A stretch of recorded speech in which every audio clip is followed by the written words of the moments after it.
On parle littérature à présent avec Jacques Fortier, Dessine-moi un loup. Dernier opus, comment allez-vous? Très bien, merci. C'est un polar et tout commence en 1908 avec le jeune Jules Meyer. Il se balade dans les forêts alsaciennes et il croise le loup. On ne remettra pas sa parole en cause parce qu'on retrouvera des traces par terre. Quelques années plus tard, 1921, ce même Jules Meyer monte une célèbre agence de détectives et il va recroiser les traces du loup. Voilà, ce livre est né en fait de la rencontre de deux idées. D'une part, j'avais envie de parler du retour du loup. Pour nous, c'est en 2011. On sait maintenant qu'il y a même des louveteaux là-haut, avec tous les débats qu'il peut y avoir autour. Exactement.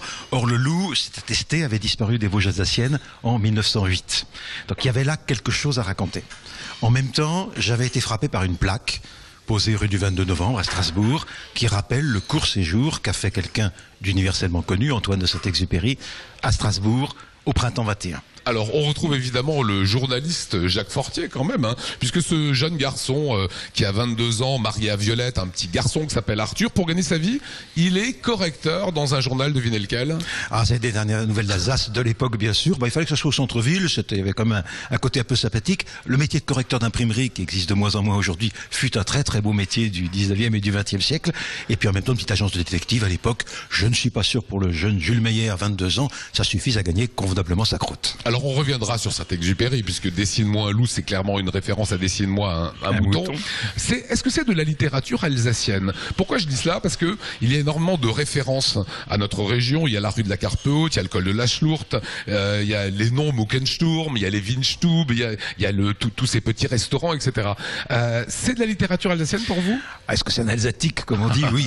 D'une certaine façon, oui, c'est un polar régional. C'est un polar régional, en plus historique, puisque ça se passe en 21. Et mon idée, c'est de parler d'ici, des gens d'ici, des pays d'ici, des paysages d'ici, de la vie, à travers un récit.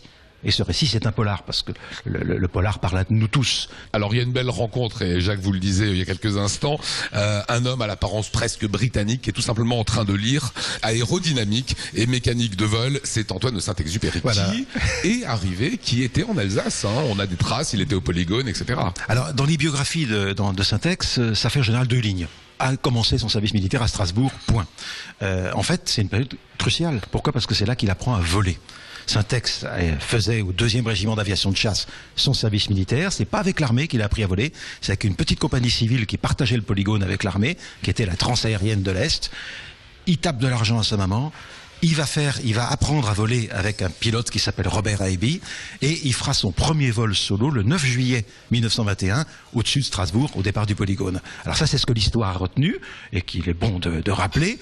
Ce qu'elle n'a pas retenu, c'est un second vol le 14 juillet où ils sont 2 à bord. Le second, c'est Jules Meyer, et ça fera avancer l'enquête. Voilà, vous l'avez compris, c'est tout simplement dans le bouquin.